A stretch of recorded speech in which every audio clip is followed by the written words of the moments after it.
Greetings, and welcome to a new show here on WMCB. I'm going to make this my show, so I'm going to call this show, I'm Talking to You. I'm going to talk about things that I find important and useful for other human beings to learn about, or simply things that I just need to say. In any case, I'm going to start this first episode with the story of my life, where my life impacted social events, where my life was impacted by social events and currents in society, historical things as well. And so I'll mention some of those things because they're important to me and a part of my life, and a part of what I can teach other people about what I've seen, but also an interesting perspective for everyone to hear. This way, you'll know that in future episodes, the types of subjects that I'll be covering and bringing up, things that I find interesting to me. I hope you do as well, and I hope you enjoy this show. In order to adequately talk about my life, I have to start a little bit before my life and give you a sense of what my origins are.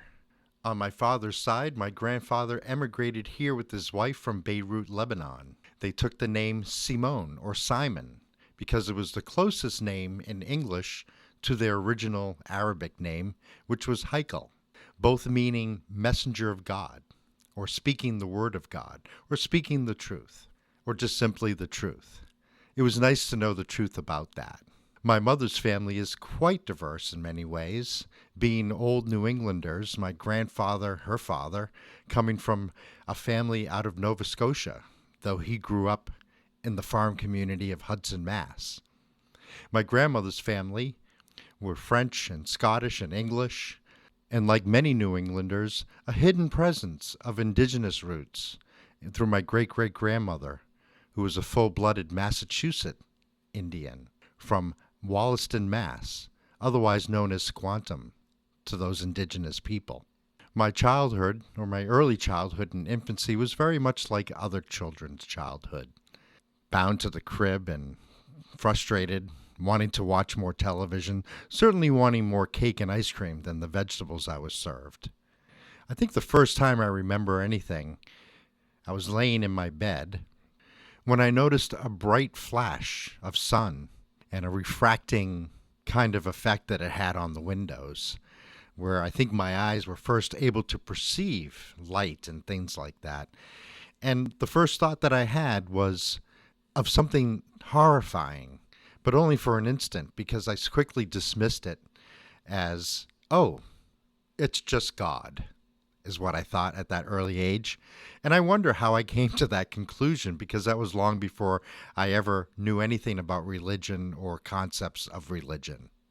Interesting how many of us come with something that we had before, and it just sticks with us. One of my early memories of school was quite interesting. In kindergarten, I was drawing with pencils and shapes that we were tracing. There was a little boy next to me drawing as well, and his pencil slipped, and he hurt himself. And the teacher claimed that I did it. I did nothing. I was sitting there drawing myself. And I remember being dragged in front of the class, of the whole kindergarten class. Keep in mind, you're only 5 years old, and made to sit in front of the teacher's desk on this floor. And it just felt like such an unfair thing. It felt so unjust, and it really made me quite angry and quite upset. I just sat there, silent in my anger and my hurt, but I also developed an extreme distaste for injustice at an early age. It was interesting being half Lebanese, even though since my mom and my dad divorced at my early age, I did get to see a little bit of the family culture with pita bread and feta cheese and olives and hummus and shish kebabs and things like that. But we didn't really learn a whole lot from the family. What I learned about Lebanon, I was happy to do so later on my own in life. Some of the things that I had heard about other people's cultures was not very helpful at all. I heard from society in general. I heard from perhaps family members. I don't know, because I know that my mother wasn't like this. But there was a feeling that black people were bad, that black people were criminals and were going to hurt you. Lucky for me, that thought did not stick around for much. I had no exposure to black people at that point, maybe one person in my class, but nothing that I could really remember as significant. Until I was 6 years old, and my mother began working at this church in the South End and had become involved in some of the social activism that was going on at that time, 1967. And that's when I met Vernon, a man who was to later become not only my minister and close friend, but a mentor and virtually a father to me. Vernon was a black man, and he was not tall, but his knowledge and his persona was as high as a mountain. I took one look at Vernon, and I said to myself, the things that I've been taught about black people are simply not correct. I was angry that I was misled in this way, because I simply could not see any of that in him. My mother introduced us, and we had a pleasant, very pleasant introduction. He seemed to love children and had an uncanny ability of making them feel comfortable. And we kicked the back of my mother's seat in the car and said, "You must invite him home for dinner." I don't remember if that happened that day, but that did happen, and it happened many, many times. Many, many Sunday dinners talking about civil rights, about segregation in Boston, and how possibly integrating the schools could solve some of these issues. Voluntary programs for integration, things like that. And that wasn't really all, because later on I found out even more incredible things about this man, Vernon. He brought us to his church, a predominantly black Lutheran church in the South End of Boston, although he had started his ministry in the African Methodist Church, and brought us to meet his family in New Bedford. And there was nothing but warmth and acceptance. We felt we'd found a home that was a place to worship, and a home among family. And he had children. And we were careful not to intrude in that relationship, because we cherished them as people and as kin as well. The church service I was hoping would be a departure from the traditional Lutheran church service that we had previously experienced at First Lutheran Church in Boston, a very loving and kind and beautiful church, but I was a bit disappointed because it was the same droning music. Now, mind you, I might find that pleasing or meditative today, but when as a child, it sounded like a drone of sorrow that echoed through the halls of despair, to put it mildly. But the one thing that I was the most excited about every Sunday was Vernon's sermons. These were not sermons that focused simply on religious doctrine. These were sermons that took those religious doctrines and those beliefs and applied them to the real world. We learned of the racism in our society. We learned of the injustice of students who wanted to learn in a decent school and couldn't. And we as children related to that very deeply and very basically.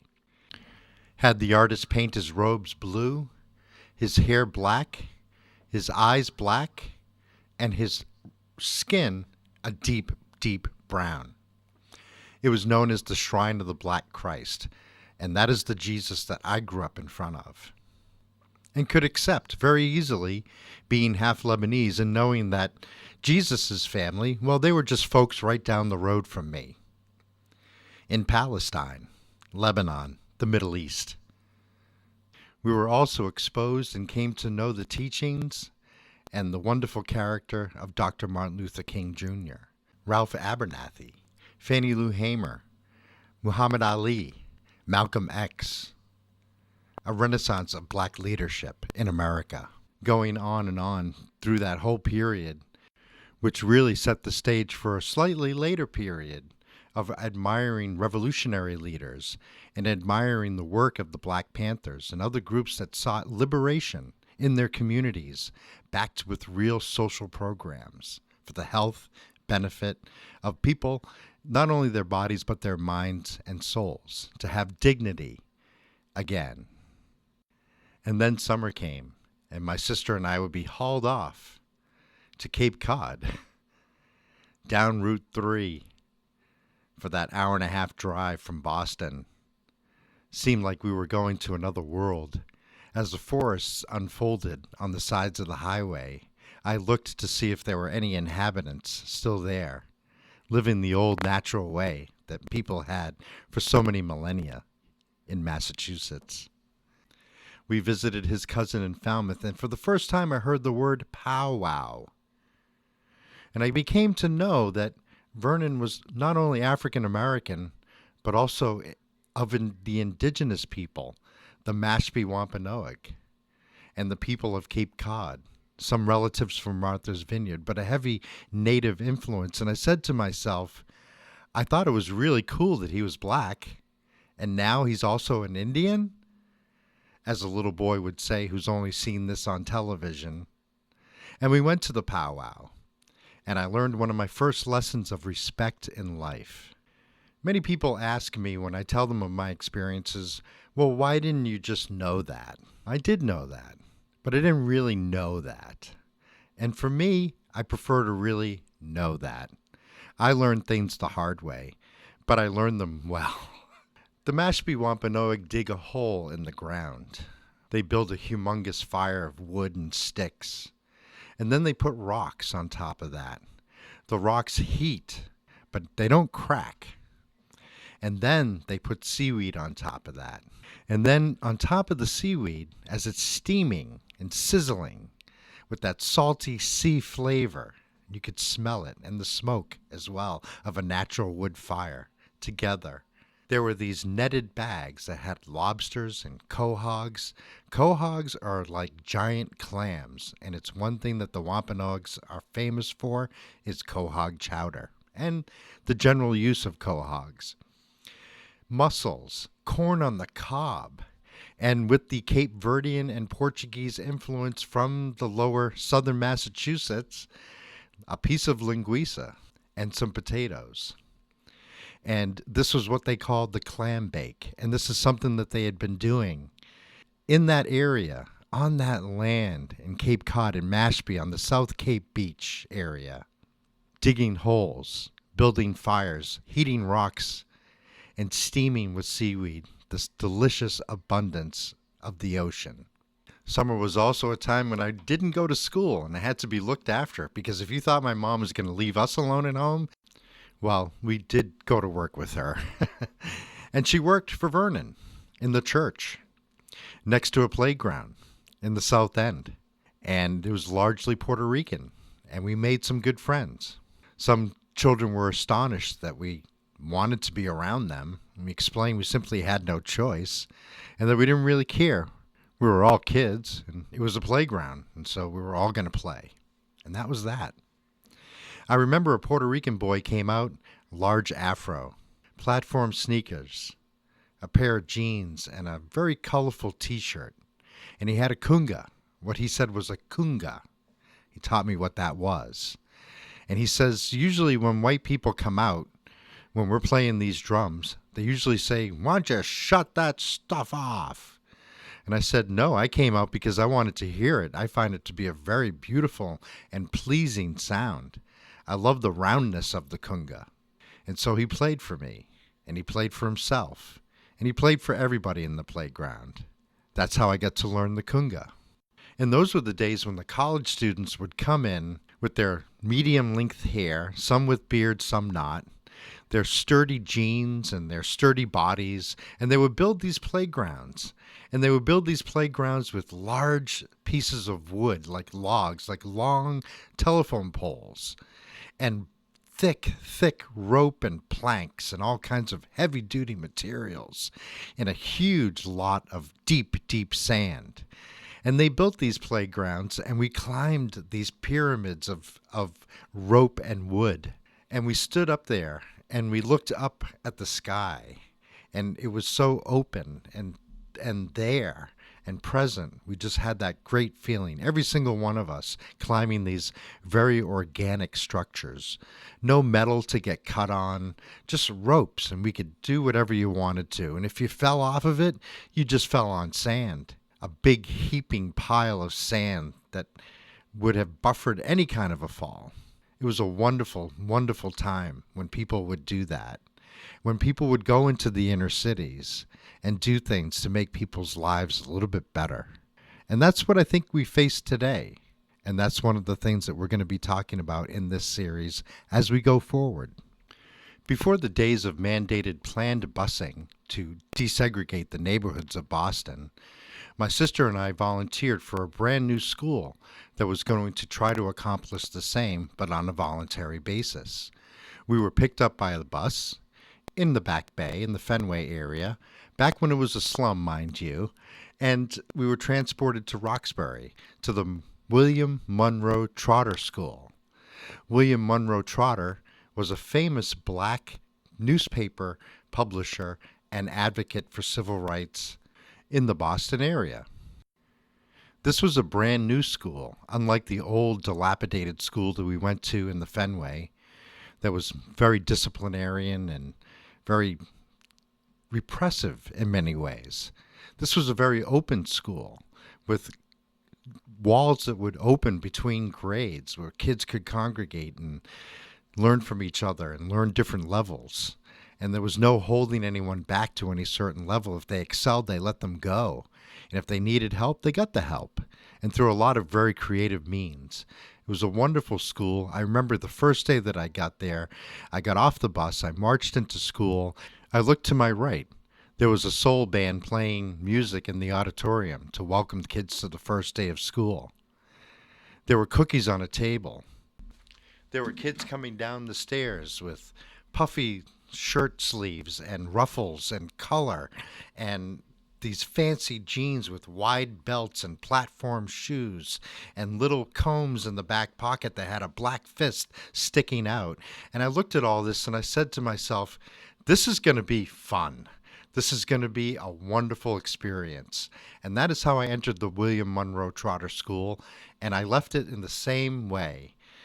I think I'd like to share one really important lesson that I learned about human nature in that school, and a lesson that I learned from a child, one of my fellow students.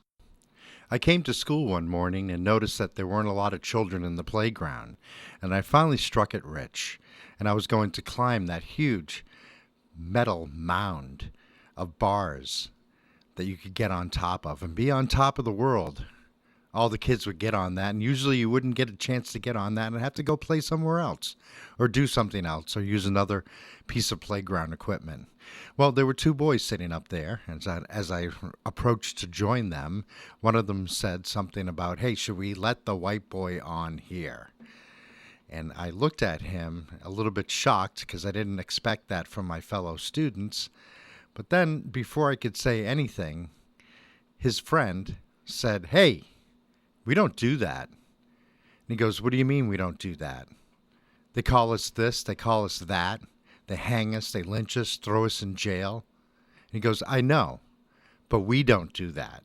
And so I began to join and play with the other boys because we don't do that. A very important lesson, regardless of what's going on, regardless of the peer pressure that you're under. And this is kind of for younger people too. You can resist that by simply saying, we don't do that. I know that they do that, but we don't do that. Another lesson that I'll never forget, and I hope I never do forget because it really means a lot to me to have actually been able to learn this lesson. My sister and I belonged to a summer program through the school, and I believe that's what it was, if it wasn't actually regular school or some kind of summer school in Roxbury at the Trotter. We were brought to some kind of black learning storefront center where they wanted to teach the kids about police brutality. And we also wanted to learn, so we joined. And as we went into the actual facility, we were asked to leave because of our skin tone being white.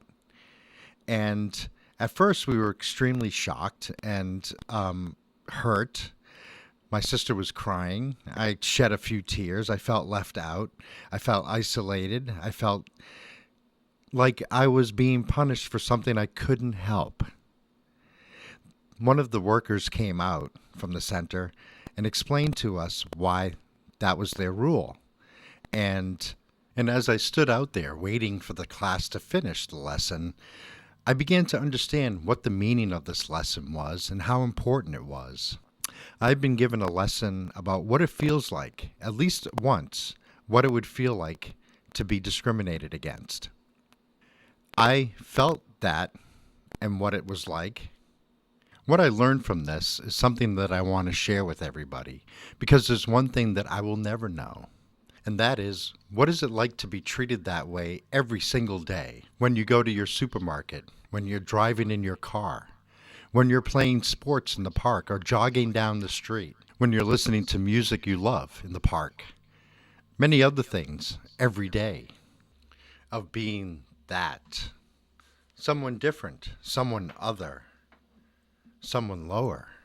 I hope we all get a chance to learn that lesson, even if just once. It's a very important lesson. It's a lesson I carry in my heart and throughout my life. I've talked about a lot of really good and hard-won lessons. And I'd also think I'd like to talk a little bit about some of the joys that I had. And of course, the girls. The girls that we had our crushes on, that were our friends, that we held hands with, that we talked to, and that we studied with. In the Trotter school, the girls were incredible. Crushed velvet jumpsuits with sparkles of deep magenta colors, white go-go boots and miniskirts, all kinds of fashion, platform shoes, thick white belts, and bell-bottoms. And it was a very, very wonderful time to be a kid because we dressed so colorfully, all of us. We even had dashiki day, wearing traditional African clothes. I would bring the Arabic tunic that my mom had given me on her trip from Morocco. And that was a wonderful thing to share with everybody. I remember the dance contests we had, soul music. And, you had to watch Soul Train on the weekends if you wanted to have any kind of part of any kind of conversation on Monday. And if something was really good, it might even stretch into Tuesday. So that was required educational material for all of us. And so we had these dances, and I knew what to do. I saw it on TV. We had these dances, and I was neck and neck. It was between me and the girl with the white go-go boots. And I said, I need to pull something out because she's just really, really good. And so I started doing the funky chicken. And the class went wild. The song ended, and I won the dance contest. Did they let me win? Maybe. But it sure felt good. And I have been in other dance contests since, as a reggae winding dancer. A lot of the girls liked me. They thought I was a good person. They saw that I was just a sweet little boy and that I would get picked on sometimes. And they were the ones who cheered me the most to fight back and to stand up for myself. So the little girls of my school years, I want to thank you for all the times that you urged me to stand up and face the bullies. Because it really turned out that there was nothing there at all. Nothing there at all. But what you gave me was really something. Thank you. As you can see, the black community of Boston, Massachusetts had a lot to do with who I am and what I am as a human being. There were other influences as well. My grandparents, for instance. During the week of school and home, there was all the rules and all the diet and all the good things that were supposedly healthy for us that we engaged in during the week. When the weekend came, it was off to our grandparents' house. At the time, they were living in Jamaica Plain, Boston. And one of the things that I remember the most, of course, was my grandmother's cooking and how much I enjoyed it. Real New England dishes like Finnan Haddie, codfish cakes and potatoes, apple pie, homemade apple pie that nobody has ever beat yet, roasted chicken, all kinds of things. Real New England fare. And of course, the kids would get to choose a few things that they would like to eat for the weekend. And so my sister both and I very gratuitously engaged in that and had all kinds of things that we were denied at home. As I would sit in the living room watching Star Trek in the evening, the original series, and my grandmother would bring in a tray with a hot cocoa, a little couple of cookies, maybe some crackers and cheese, so I could have a snack while I watched TV. And my grandfather would come and see how engrossed I was listening to Mr. Spock, and would just stand in the doorway and laugh. And in this living room, there was a wall of books, my grandfather's books. There were books about indigenous peoples from all over the world, how they lived, how they survived, their art, their culture. All manner of information about the native peoples from Greenland to Patagonia on these continents here. People from Africa, animals, all kinds of things. And I learned from those because I read those books. On a Sunday afternoon with the breeze flowing and the leaves of the upper tree rustling in the window, the third-story apartment in Jamaica Plain. During the day, my sister and I both were volunteers at the Children's Museum at its original location in the beautiful Elliott Street area of Jamaica Plain, right across the Jamaica Way from Jamaica Pond. Jamaica, Jamaica, Jamaica. That name will pop up later on in my life a lot more. It was there that I really enjoyed going through Grandma's attic and especially doing water things in tanks of water or water running through tubes or down chutes where you would interact with it. I just absolutely loved interacting with water, and I got to do quite a bit of that.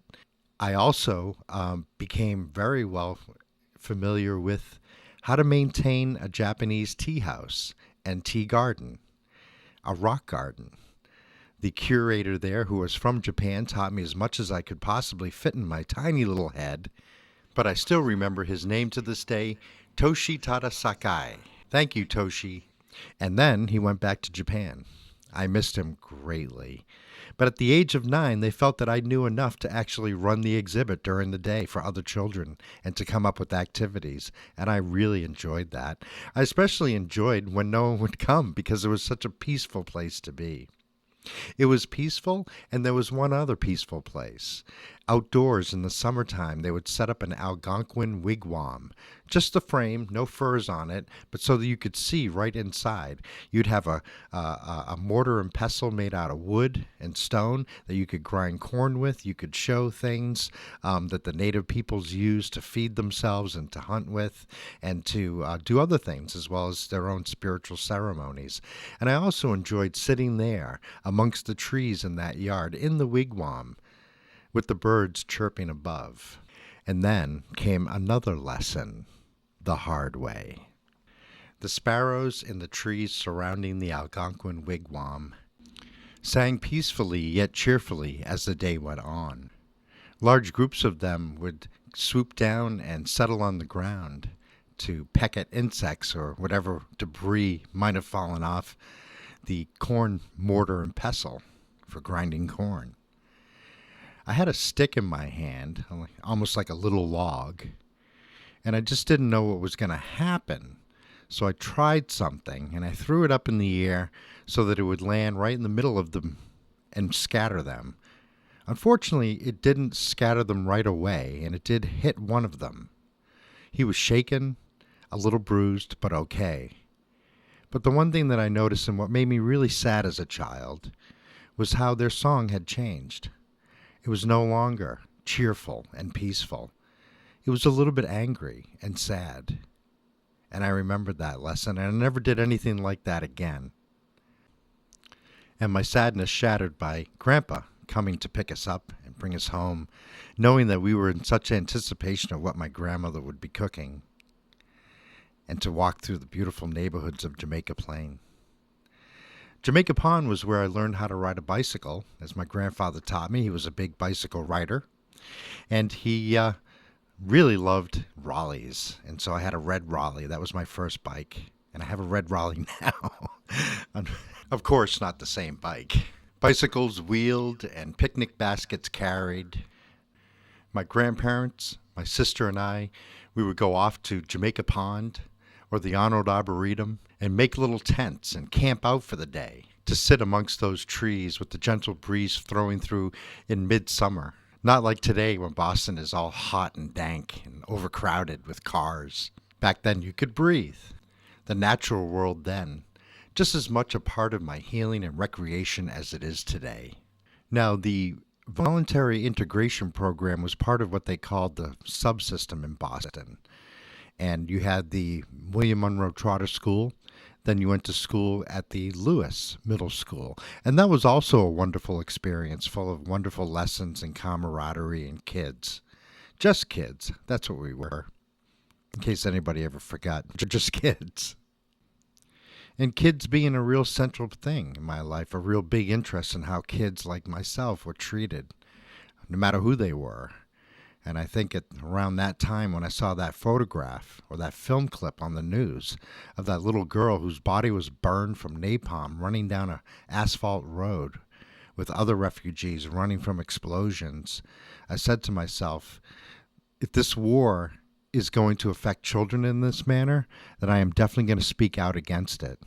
In school, of course, I wrote papers, I attended some demonstrations, and took a stand wherever I was and with my friends, and spoke out against the Vietnam War. As any war is a useless thing, is a waste of resources and a waste of human life, a waste of our environment and all the innocents that lived therein. That began when I was about 6. I went to school, and the teacher told us that we were fighting the communists in Vietnam and trying to help protect the people in the South Vietnam from the communists, and that our duty was to defend those people against communism in support of democracy. Well, I went home and I told my mother this, and I said, gee, I wish I was older. I would join the Marines and help fight for democracy and against the communists, whatever they were. I didn't really even know. My mom said, I think it's about time we start watching the news together and perhaps discussing what's going on in current events. So we watched the news, and we discussed the war, and we discussed other things. And I began at a very early age to have a very good geopolitical understanding of the role of imperialism in this world, as well as the dynamics of the Cold War masquerading as champions for democracy. And what was this thing called communism anyway? The more I began to see how the Vietnamese people gelled and came together to resist their invader, and how this had been a 100-year struggle against China, Japan, and France, the more I saw the benefits of their central organization, as well as their fighting spirit as a people. I think I truly admired the Vietnamese people as a people, all politics aside, but could see that in a state of colonialism or neocolonialism, such as had gone on for so many years, there would have to be some kind of social justice in place and some kind of restructuring so that the people wouldn't starve like they had so miserably during World War II in Vietnam. Besides, Martin Luther King said it was bad, so that was good enough for me. And what a great birthday present it was for me on August 8th, 1974, when President Richard Nixon resigned, someone who had been villainized throughout most of my childhood and whose policies I wholeheartedly disagreed with and whose type of presidency I found unacceptable, individually, on my own. It wasn't too many years after that, once again, Vernon had brought me up to this church type of picnic, a cultural celebration in Mattapan, not too far from where his church was, in the South End. We had been invited as a church to be there to do some kind of cookout stuff. It was a mostly West Indian neighborhood, and I quickly forgot about why I was there and who I was with when a man walked out on stage with the backdrop of West Indian football players playing a game of football, what they call soccer.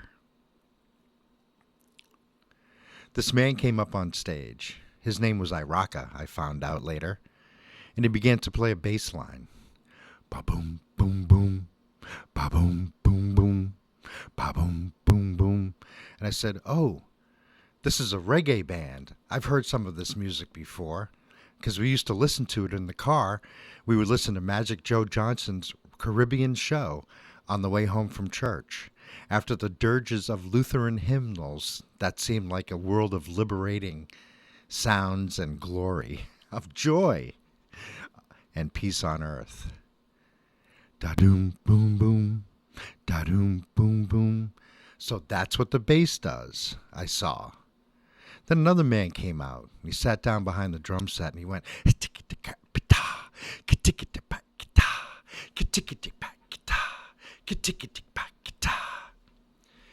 with that bass line going. And I could see, oh, this is how the bass and drums interact.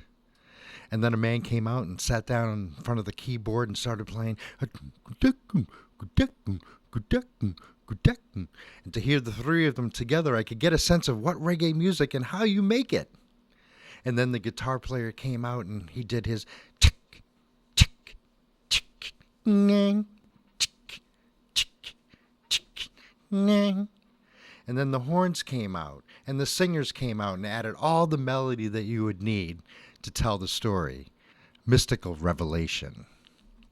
And as I looked on the stage, I saw these black men in military uniforms, in khaki, with all manner of regalia and insignia and decoration.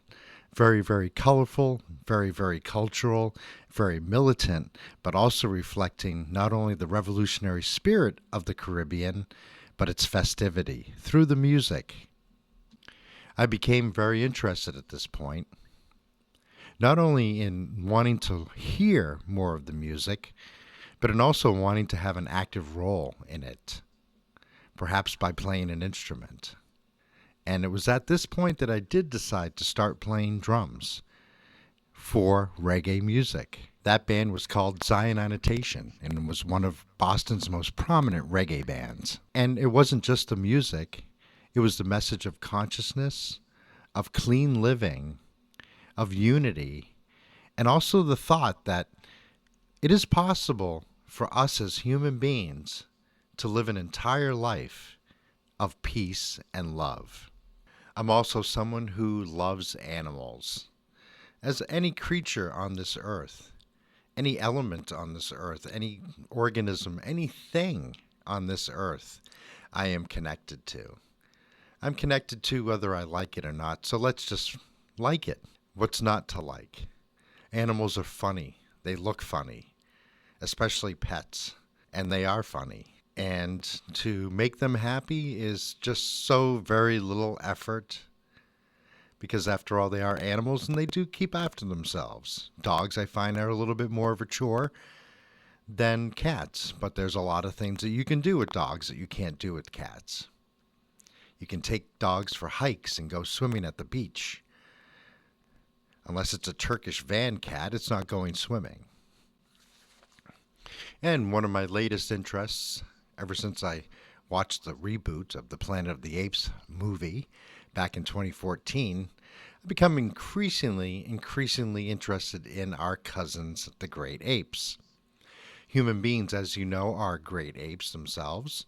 Our cousins are only separated by 1 to 2% DNA. A lot of our behavior that we observe and that we have certain understandings for are really revealed in apes. Gorillas being extremely powerful, though incredibly peaceful people. Chimpanzees, like us, full of testosterone and rage. And the bonobos, peaceful, matriarchal, egalitarian, producing cortisol rather than testosterone under stress. They share and hug. Continuing on about my education, because school is very important when you're young, and a lot of your experiences happen there. I didn't do so well outside of the subsystem when I was put back into the regular Boston public school system. The repressed and rigid atmosphere was just a little bit too much for me, and the academics were extremely boring. And as a result, I began to get into trouble, suspended, things like that. And it wasn't too long before my mom said, hey, this isn't working. And the truth is that some of these teachers and administrators knew that I had been in the subsystem, and I was used to a certain amount of social justice and a certain amount of academic interest. And they were unwilling to provide it, and even told me to my face that they were going to wash that stuff out of me. They were going to wash the love of being educated with fellow students from all over the city. How could that ever work? And how can you call that school? Through Vernon, We found a school called the Commonwealth School. It was intensely academic, though very liberal in its rules and structures. There was one rule: no roller skating in the halls, which basically meant use your common sense. You know you have it. I really liked being given the benefit of the doubt, and it really helped my behavior. I quickly made friends with my kind fellow students and have cherished friendships with some of them to this day. I will never forget that. Never forget their welcome, their help, and friendship. After high school, I went to Salem State College, and it was another very state-run type of system. My brain was just somewhere else. I was young. I really wanted something very different in the world, in life. And so I stopped going to classes and began going to the radio station every day. This is where I began my radio training, what I'm doing here right now. I was a full-time student on campus, so I lived there, and I had a show Monday through Friday, Saturday, and Sunday. I played rock and roll and British beat songs from the early 70s and late 60s, all the way up to the late 70s, the dawning of punk rock and reggae. Saturday afternoons, I had a jazz show. And Sunday evenings, I had Salem State College's very first reggae radio show, where I was given the name Dubwise. Mind you, that was a day of turntables and record collections, and if you didn't have a big one, you didn't have YouTube to turn to get more music. You had to invite friends down with their record collections to participate in your show. It was fun, though. That was broadcasting. It was a blast. And after Salem State told me never to show my face there again because I was so uninterested in going to class, I went to Northeast Broadcasting School. But still, something was off. I just was not ready to settle down to any kind of career, and certainly not a commercial career. Not until I explored the world and all the things therein would I be willing to make any kind of commitment in that direction. So I decided it was time to just get out of home, get a job, support myself, and to pursue my own interests. And at that time, it was playing drums in a reggae band. That was the thing that fascinated me more than anything else. My focus then became Cambridge, Harvard Square, where all that culture was happening. And I quickly hooked up with people who also liked reggae music and started jamming, and I learned as much as I possibly could. You can't always rely on coming up with jam sessions or jam situations. There are so many people interested in playing an instrument and just want to feel good. So I did a lot of work at home. At that time in Boston, there was a daily reggae program on the radio, on Emerson College's radio station, WERS. The show was called Rockers. And for the first time, I heard people like Linton Kwesi Johnson, Steel Pulse, Al Campbell, many among few. What I did was I set my drums up inside of my room. I lived in a rooming house. I paid $60 a month for a room and had a bathroom down the end of the hall. And that seemed to be just enchanting and fine with me. I had my little drum set up, totally muffled with blankets and things like that, and I would very softly play, almost under the radio, so that no one really could complain. If they wanted to complain, they'd have to complain about the radio and not my drumming. Every song would come up. I would try my best to figure that beat out as quickly as possible because that song would end within 3 to 4 minutes.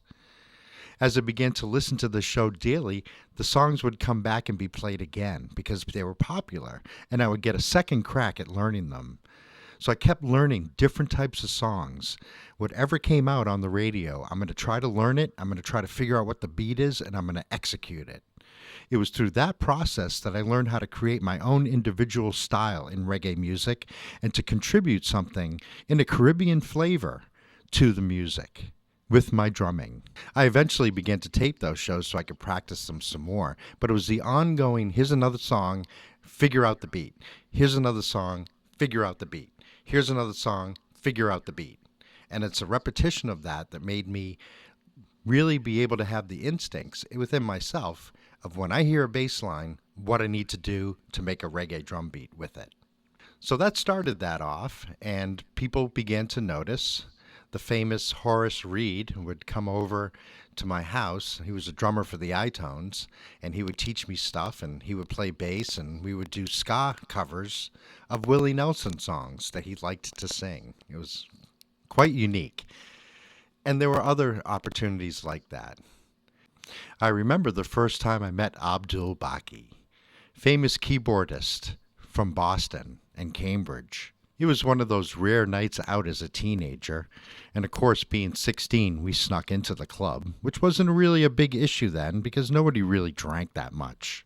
It was worth the risk. My friends had said, "You've got to see the I-Tones. You've got to see this band. You've got to see the I-Tones." So we walk into the club, and there's reggae music playing. A whole band, the I-Tones.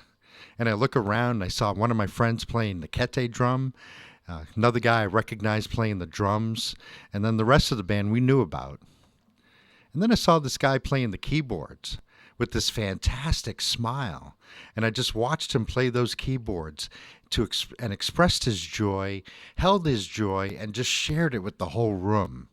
And it just was such a warm feeling that I remember of the first time that I met Abdul Baki. African Roots, spelled with a K, was the first reggae band I was invited into, led by Anando from Barbados. And my first show with them, which was the first show of my life in a reggae band, was the Charlemont Reggae Festival, the very first Charlemont Reggae Festival. First.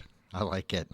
After African Roots, I played with the Mighty Charge. That was the brother of Clancy Eccles. Clancy Eccles, a famous tailor and music producer in Jamaica. It was great to have multiple skills in those days because not only would he be able to, he had a shop to sell his records, the studio to produce them in, and the outfits for the band to wear. It was a pleasure playing with that band. Then, I thought it was really big time. Abdul Baki called me up one night and he said our drummer didn't show up for the band Zion Annotation. And if you remember that band that I saw the first time I saw a reggae band in my life, that was Zion Annotation on stage.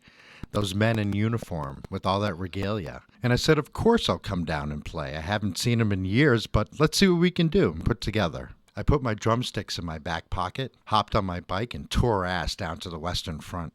Hopped on stage, and I had so much adrenaline in me, it just carried me through the whole night. Danny Tucker would call out the song, Iraka would play the bass, and I would just figure out that drum beat as soon as I possibly could, within seconds if possible. And that was the advantage of having listened to those radio programs and done that over and over and over again. The musicians, the whole band, appreciated my efforts and the way that I easily fit in. And Danny Tucker was impressed. Danny Tucker being one of my teenage idols, as he was the lead singer of Zion Annotation, now getting ready to form his own band. Performing with Danny Tucker Band was a rewarding experience. I learned a lot. The musicians were all from the Caribbean, and they had a lot to teach. And it was a struggle for me to learn what they wanted to teach me. I really kind of needed more of an incubator before I was really ready to play with a world-class reggae band. And I did find a band like that. But working with Danny Tucker and the Danny Tucker Band was an adventure. It was fun. It was a trip. It was incredible, and it was a great time, and I'll never forget Danny. And then I was asked to join the I-Vibes from Cambridge, Massachusetts. These are guys that I used to see around Harvard Square, listening to reggae music, growing dreadlocks, hanging out, riding bicycles, a real healthy bunch. They were a nice bunch of young men, and I had a wonderful experience in that band. The needs of this band was a little less specific than the needs of the Danny Tucker Band. So I had room to experiment and room to incubate that reggae style that I knew needed just a few more minutes baking in a proper oven. And we really got serious about it. We had t-shirts, we had a logo for the band. We had actually even put out a cassette tape as if it was an album. Back in those days, that's what you did. If you couldn't afford to go in the studio and master an album, then you would put out a little cassette of your music. And we did go in a nice studio in Watertown. And out of that band came the Rhythm Factory, a 2 or 3 piece combo that would back up chanters, DJs, sing-jays, and singers at some of the events where the Megatron sound system would play, and they would have us come up for a little bit of a live section for their show. That was really interesting, and I really enjoyed coming up with the mix down, playing different combinations of the beat, hits on the 1 or 1 and 2, 1, 2, 3, different types of things, the dance hall rhythm, and mixing all of that in behind singers and DJs so that they could really, really ignite the song with that music and that rhythmic influx. That was really interesting. And I wish I had stayed in Boston at that time, but I had an offer to move to Manhattan. And at that time, I think my options for employment were a little bit less than what I expected, even though I was doing pretty well. So I moved to Manhattan thinking that I would do something within broadcasting to utilize that broadcasting certificate, which I had gotten previously. I finally did go back, go to Connecticut School of Broadcasting, and finish the whole program. That is another whole episode telling you about that stuff and that class and those personalities and the work that we did to become professionals. Well, I moved to New York in 1994. I had the opportunity to do so and to look at a much bigger city and a place where I was really impressed when I visited because it just seemed that, like in Boston, everybody was on your butt. Everybody was looking at every little thing you did and having a comment about it while they did nothing. In New York, there was none of that. People were on the track of their own happiness and their own success, and I really was attracted to that. So I moved to New York and to pursue broadcasting, but I was captured hook, line, and sinker, heart, mind, and soul by a Japanese company that worked with students to get them jobs back in Japan and in the U.S. where their bilingual education would be appreciated and used. I started out just by helping as a temporary employee and soon became promoted to the operations company and worked with the operations manager, who was a really cool guy. Everybody there was really cool, and the company president himself was a former communist who had participated in the 1968 riots.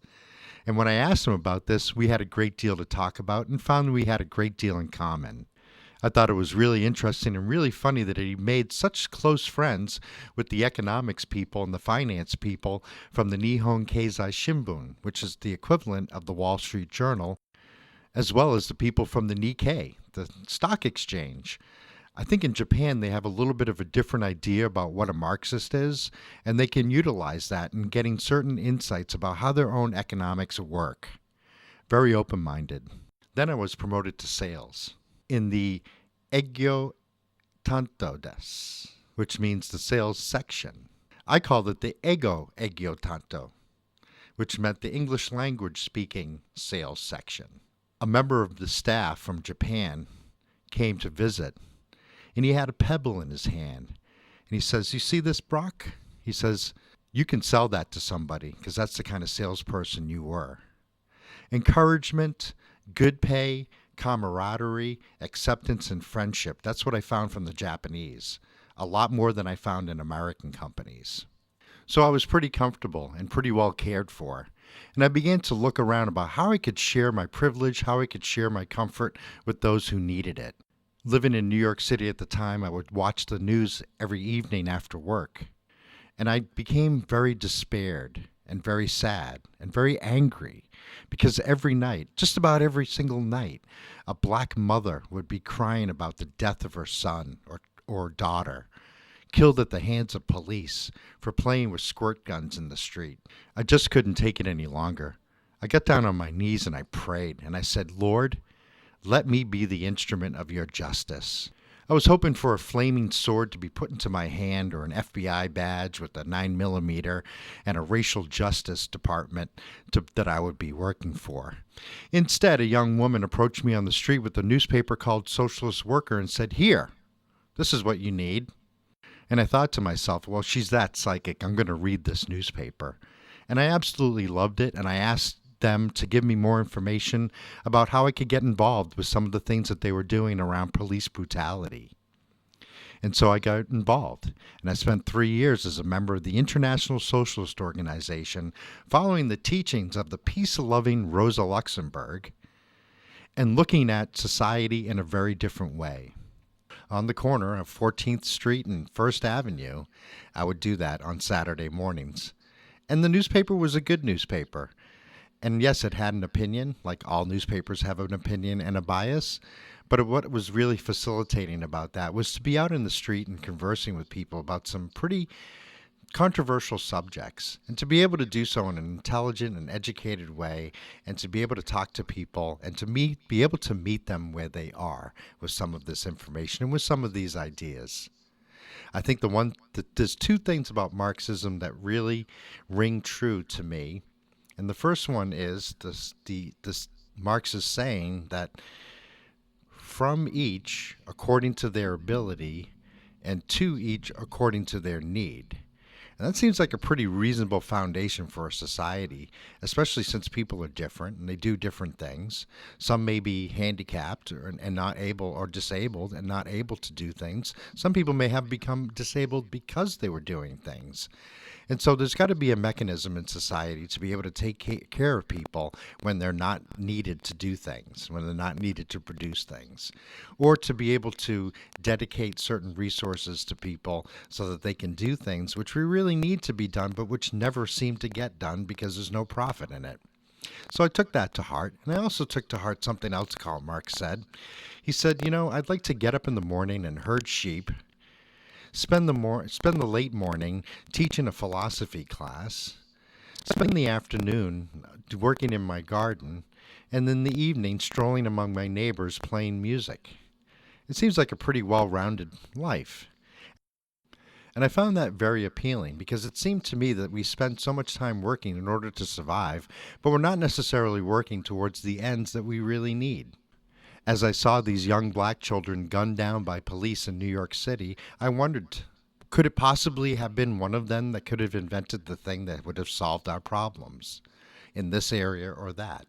And I think that that's a valid question to ask.